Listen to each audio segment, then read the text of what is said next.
Moco Buku Channel. Bab 6. Upaya menghilangkan pelanggaran tayangan kekerasan.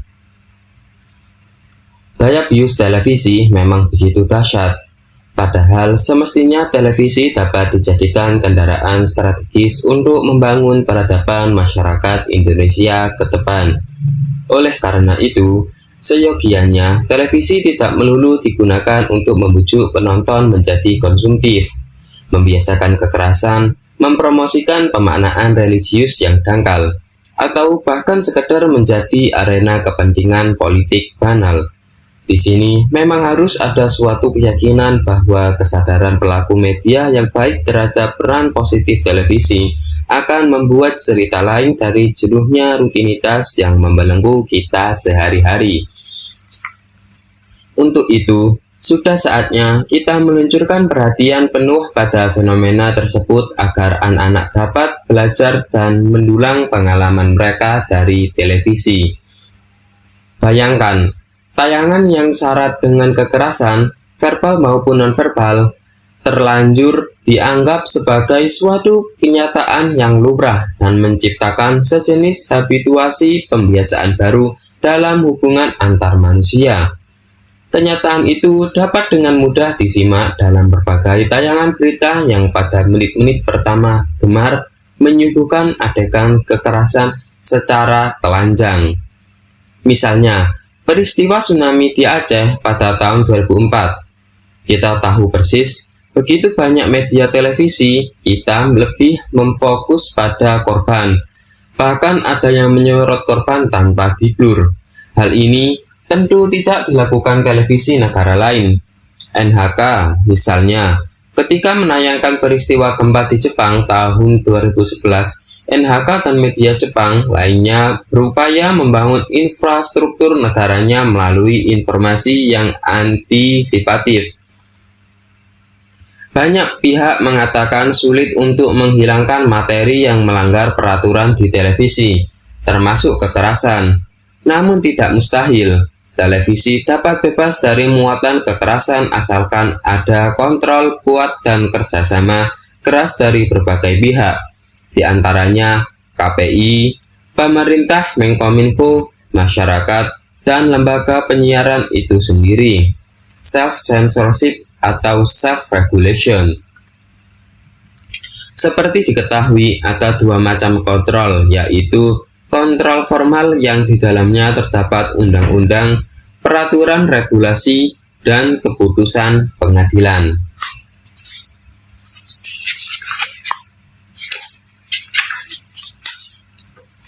Sementara itu, di dalam kontrol informal terdapat self-regulation dalam komunitas media, seperti kode etik dan standar profesional yang dibuat media itu sendiri, dan tekanan eksternal lainnya yang datang dari masyarakat yang peduli akan penyiaran sehat. Kontrol formal telah diamanatkan di dalam undang-undang agar dilakukan oleh KPI, sedangkan kontrol informal dilakukan oleh masyarakat, orang tua, dan para pengajar, dan komunitas media yang cukup memiliki perhatian penuh terhadap dampak negatif media massa, termasuk pengejawantahan quality control di dalam media massa sebagai bentuk tanggung jawab media publik. Yang pertama, kepentingan KPI dan kepentingan publik. Sebagai lembaga negara, KPI merupakan wujud peran serta masyarakat yang berfungsi mewadahi aspirasi serta mewakili kepentingan masyarakat akan penyiaran. KPI pula yang mengawal proses awal pengajuan izin lembaga penyiaran yang akan bersiaran sampai terbitnya izin penyelenggaraan penyiaran. Di dalam proses evaluasi dengar pendapat, akan diselenggarakan komitmen dan janji awal lembaga penyiaran tersebut di depan KPI dan masyarakat untuk menaati berbagai peraturan penyiaran termasuk memberikan tayangan sehat bagi masyarakat Indonesia.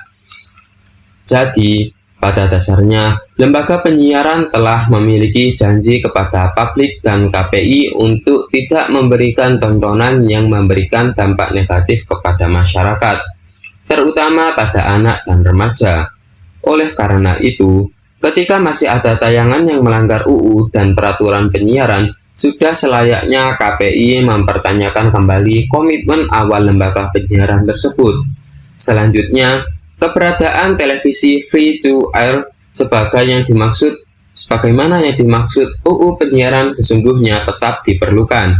Pertumbuhan lembaga penyiaran sangat penting untuk dikembangkan, dan ini menjadi bagian dari tugas KPI sesuai dengan amanah UU penyiaran.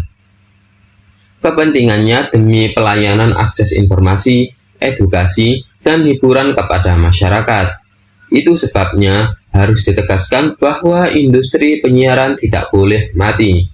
Mereka ini membutuhkan modal untuk digunakan sebagai pemenuhan kebutuhan, yang diantaranya untuk infrastruktur, sumber daya manusia, dan program siaran. Nantinya, modal inilah yang akan berkembang dan berorientasi pada bisnis yang akan melegitimasi menjadi industri televisi komersial di Indonesia. Akan tetapi, akibat kecenderungan terhadap persaingan dan monopoli disertai dukungan adanya ekspansi market dan peran dari AGB Nielsen, sebagaimana telah diungkapkan pada bab sebelumnya, membuat lembaga penyiaran kerap mengabaikan terpenuhinya informasi serta hiburan sehat yang dibutuhkan oleh publik. Tugas KPI sudah jelas sebagai wujud peran masyarakat. KPI mendorong masyarakat untuk menawarkan nilai-nilai moral dan sosial serta etika dalam bermedia. Untuk memenuhi hal tersebut, instrumen yang digunakan adalah literasi media dan citizen jurnalis. Jadi, jika di dalam posisi peranata sosial dan kerangka sistem pihak regulatornya tidak lagi dapat memberikan jaminan law enforcement, yang dilakukan adalah melalui pendekatan behavior masyarakat yang dinilai memiliki alat untuk mengkritisi sesuatu, termasuk peran media. Pasalnya, jika hanya mengandalkan kerangka penyiaran dalam sistem regulasi, tidak akan dapat menyelesaikan semua persoalan yang tengah dihadapi oleh bangsa ini, terutama mengenai efek dan dampak negatif media. Idealnya, KPI memang sudah harus mengarah pada mainstream atau mindset yang lebih mengedepankan pendekatan aspek perilaku masyarakat untuk menyentuh kesadaran bermedia dengan sistem community-based service dalam dunia penyiaran.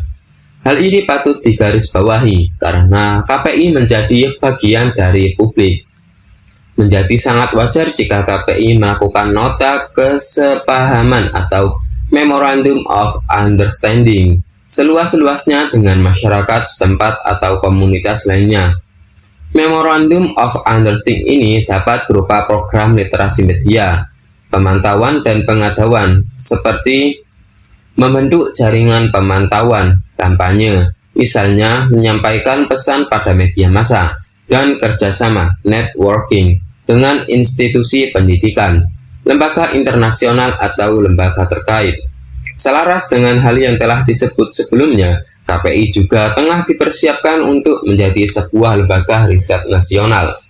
Dari sini akan diperoleh banyak gagasan empirik yang berbasis pada penelitian yang menguatkan dan membenarkan masyarakat dalam melakukan analisis kritis dari peran media. Apalagi, pada saat ini secara teknis KPI Pusat sedang merapikan dan melakukan penataan sistem database di semua bidang, isi siaran, kelembagaan, dan perizinan. Dari data-data tersebut akan dapat dilakukan studi secara metodologis apa yang menjadi kecenderungan pada saat ini.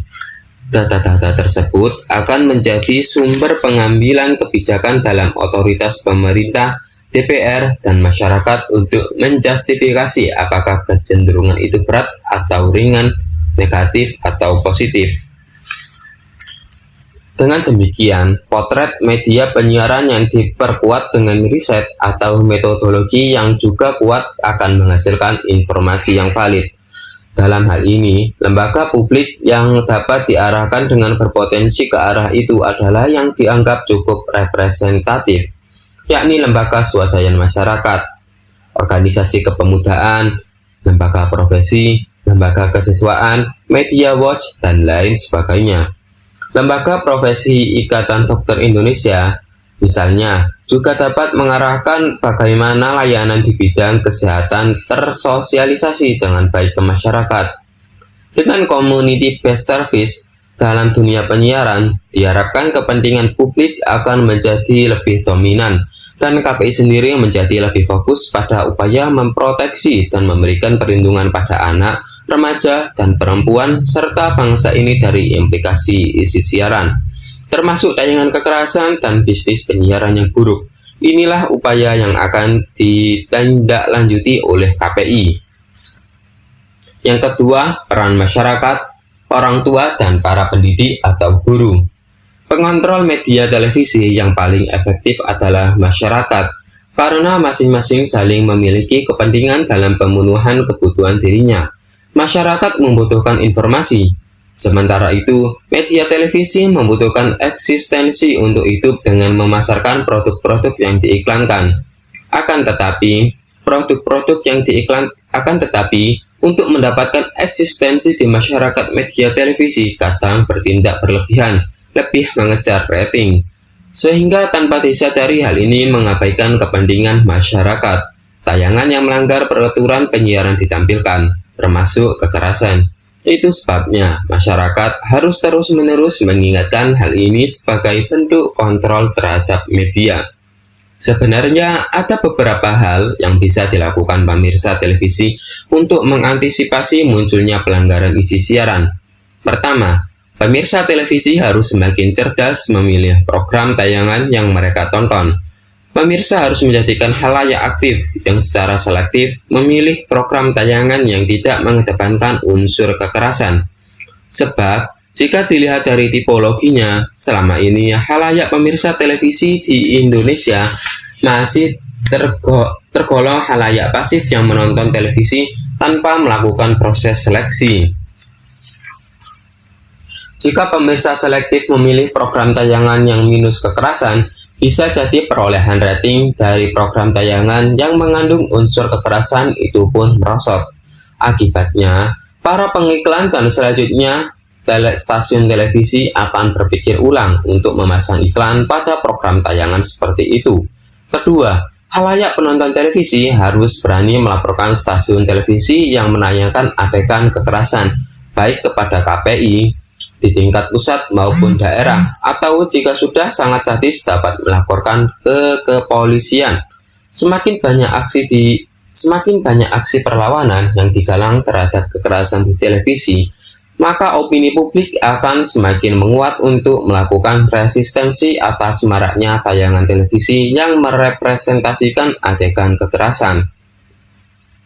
Ketiga, pemirsa televisi sebenarnya memiliki kebebasan untuk memilih saluran televisi melalui remote control, yakni mengganti tayangan yang dirasa melanggar peraturan KPI dengan saluran yang kualitasnya, materinya lebih baik.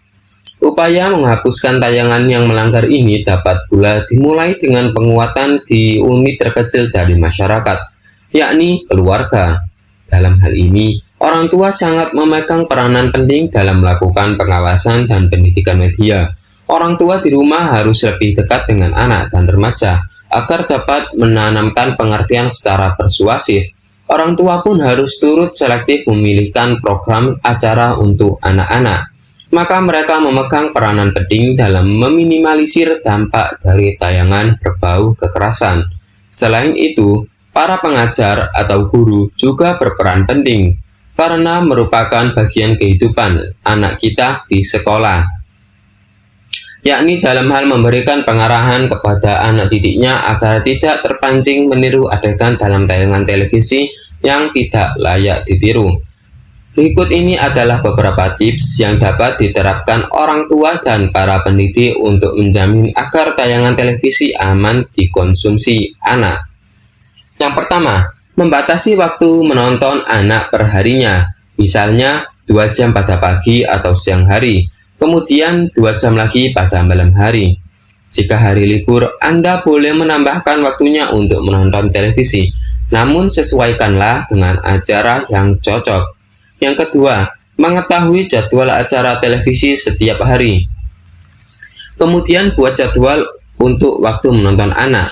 Menyeleksi kembali acara-acara yang kira-kira belum pantas untuk anak dan dijadwalkan anak untuk menonton pada jam-jam yang berisi tayangan bermutu. Yang ketiga, mendampingi anak pada saat menonton televisi. Jangan membiasakan anak menonton sendiri. Pasalnya, walaupun anak menonton acara untuk anak-anak, bisa saja pada tayangan tersebut terdapat materi atau iklan produk yang kurang pantas bagi anak. Yang keempat, memberikan pengertian pada anak jika pada saat menonton masih terdapat adegan kekerasan, seksualitas, atau adegan-adegan lain yang belum pantas untuk anak. Karena ternyata di dalam film kartun anak pun bisa saja ditemukan adegan-adegan negatif. Yang kelima, mempersiapkan pula Compact Disc atau Digital Versatile Disc, berisi tayangan-tayangan yang menghibur dan mendidik di rumah, sebagai alternatif dan antisipasi jika pada suatu saat tidak ada tayangan yang pantas ditonton oleh anak di televisi. Yang keenam, jika anak sulit diatur pada saat menonton televisi, hapuslah channel-channel stasiun televisi yang sering menyiarkan acara-acara kurang pantas bagi anak. Hal ini bisa juga diterapkan pada anggota keluarga yang lain yang lebih banyak berada di luar rumah, sehingga tetap dapat mengawasi anak-anak mereka pada saat menonton. Jika semua hal di atas sudah dilakukan dan tidak membuahkan hasil, artinya masyarakat kian resah dengan tayangan adegan kekerasan. Anda bisa bergabung ke dalam kelompok masyarakat atau komunitas yang peduli terhadap penyiaran sehat, dan kemudian membentuk jaringan yang luas, salah satunya dengan cara bekerja sama dengan lembaga-lembaga besar yang berpengaruh, seperti MUI atau LSM besar, untuk kemudian bersama-sama melakukan pressure, di antaranya dengan melakukan gugatan langsung terhadap lembaga penyiaran tersebut. Jika belum berhasil, masyarakat dapat memboikot stasiun televisi tersebut. Yang ketiga, peran lembaga penyiaran. Menurut Erick Thohir, Ketua Asosiasi Televisi Swasta Indonesia, mengutip laporan Edelman Trust Barometer 2013, tingkat kepercayaan masyarakat Indonesia terhadap industri media televisi tertinggi di Asia, melebihi 70%. Ini patut disyukuri. Namun alangkah baiknya diimbangi dengan program siaran yang baik, sehat, dan berkualitas.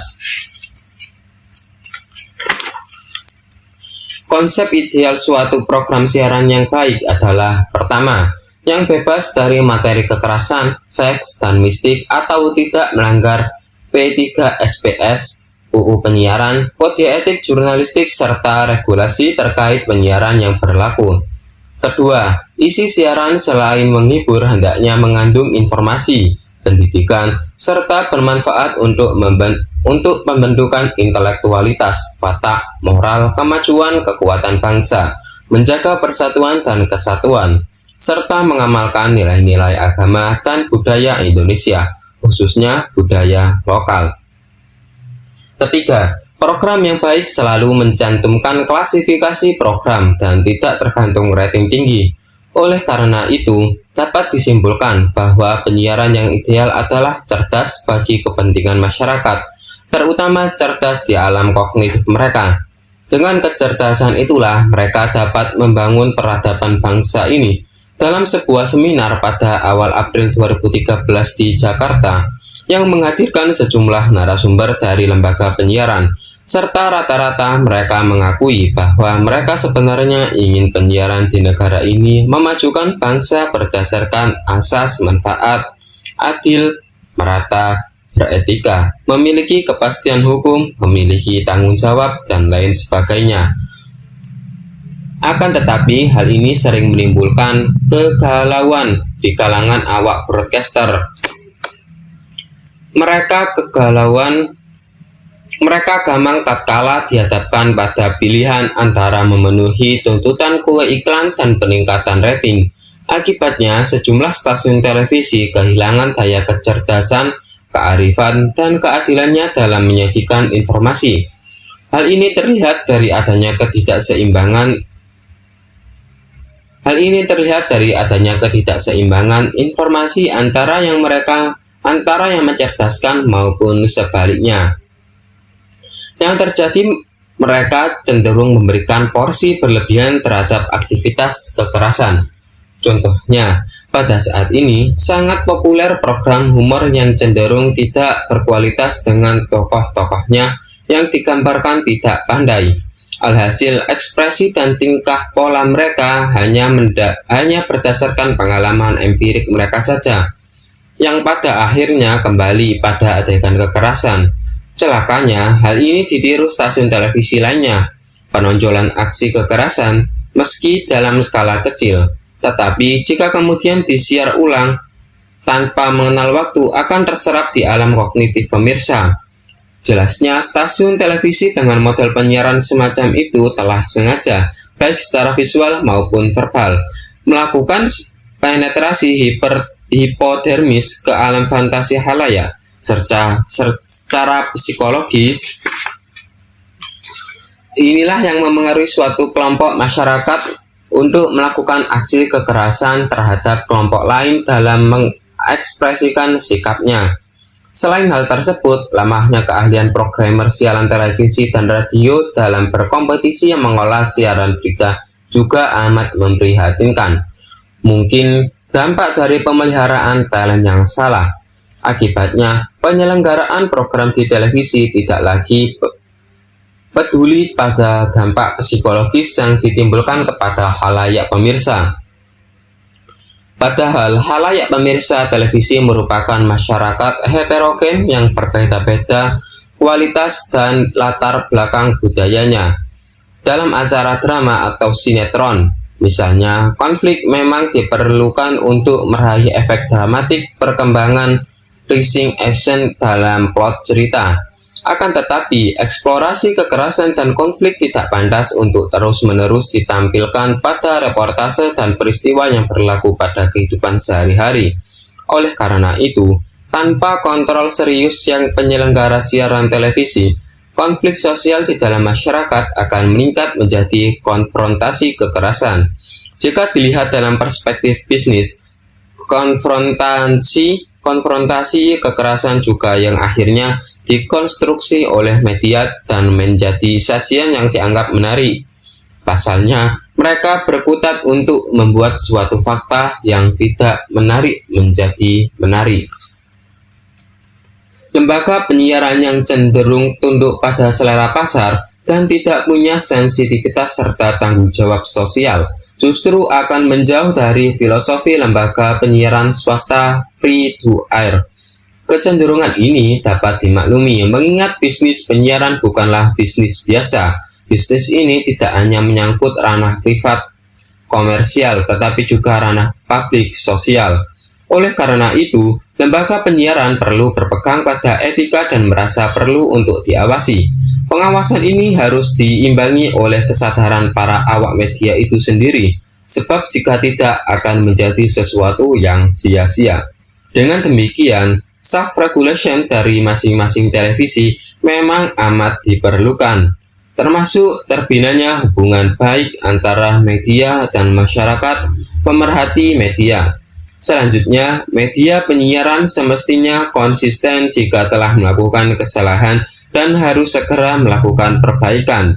KPI sendiri pernah memberikan sanksi kepada salah satu stasiun televisi dengan cara meminta agar stasiun televisi tersebut meminta maaf kepada publik melalui siarannya. Sejauh ini, lembaga penyiaran cukup kooperatif melaksanakan sanksi KPI, termasuk menjalankan hasil kesepakatan mediasi dengan masyarakat yang mengadu ke KPI atau ketika lembaga penyiaran tersebut melakukan klarifikasi terhadap program siarannya atas pemanggilan KPI. Hal ini merupakan salah satu bentuk pertanggungjawaban atas komitmen yang telah dibangun sejak awal antara media penyiaran, masyarakat, dan KPI pada proses evaluasi dengan pendapatan. Sikap saling kontrol terhadap program siaran televisi satu sama lain sangatlah penting bagi lembaga penyiaran yang memiliki perhatian terhadap kepentingan publik, terutama anak-anak dan remaja. Seandainya tidak dapat menghilangkan adegan kekerasan secara keseluruhan program, mungkin dianggap akan mengurangi makna dari suatu cerita. Masih diberikan toleransi, yakni dengan cara memindahkan programnya ke jam-jam siaran dewasa sesuai P3SPS, yakni antara pukul 10 sampai 3 malam waktu setempat. Hal ini masih dapat ditolerir sepanjang siaran adegan kekerasan itu benar-benar tidak mengandung unsur sadisme di luar batas kemanusiaan. Masyarakat tentu saja selalu menanti itikat baik lembaga penyiaran. Artinya, kita tidak perlu menunggu sampai masyarakat sendiri yang turun tangan mengadili lembaga penyiaran yang nakal.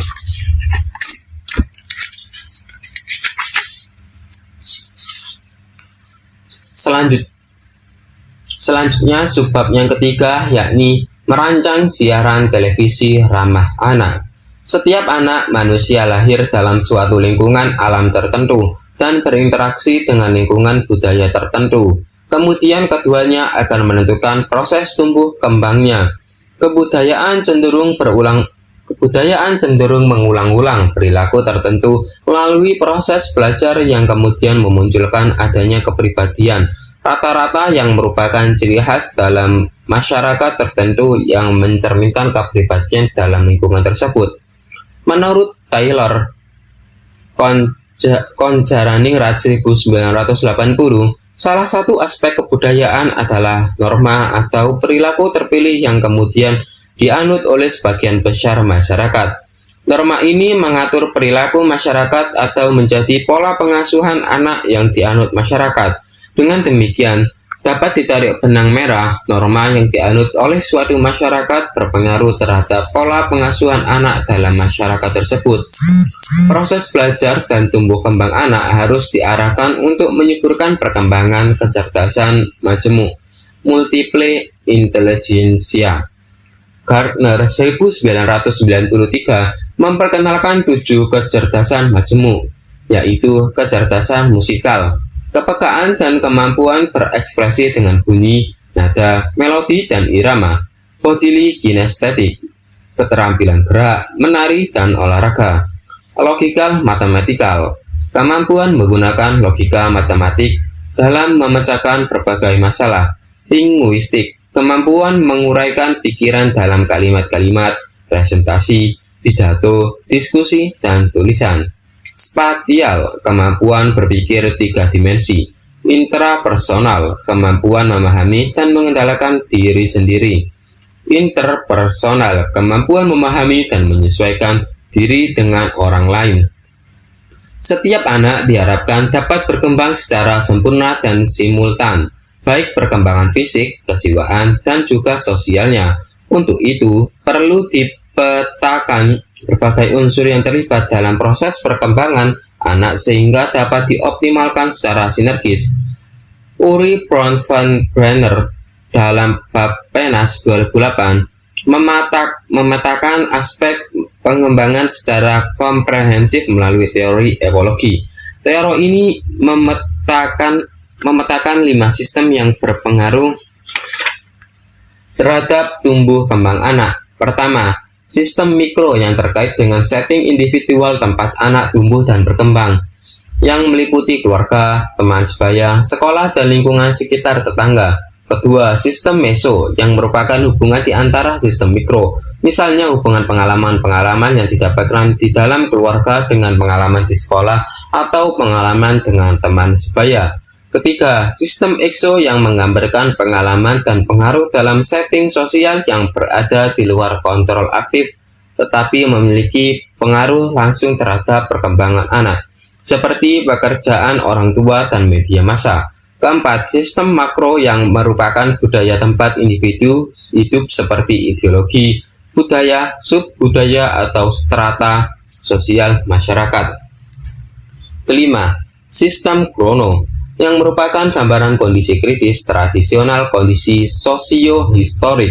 Kelima sistem ini harus mampu dioptimalkan secara sinergis dalam pengembangan berbagai potensi anak, sehingga dibutuhkan pola pengasuhan, pola pembelajaran, pola pergaulan termasuk penggunaan media massa yang koheren dan saling mendukung.